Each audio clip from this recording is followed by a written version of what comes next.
bismillahi irrahmani irrahim asalaamualeykum wa rahmatullahi wa barakaatu. mbokk mi dee laaj di wax ne diggante fi mu nekk moom ak kër asaka yi mat na luy maye wàññi julli. mu ne kon ndax mën naa jox kër asaka yi asakaam.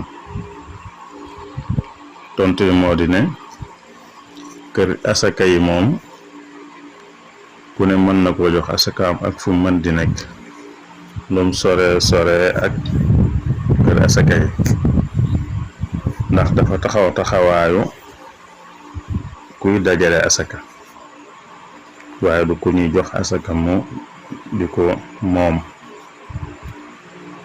kon kii laaj ak ku mel ne moom mën nañoo jox seen asaka kër asaka yi. bu ko defee kër asaka yi moom buy joxe asaka yi dana bàyyi xel lu ci ne fa mu jóge ak la mu war a joxe ca béréb ba asaka jooje jóge. wassalaamu aleykum wa rahmatullahi wa barakaatu.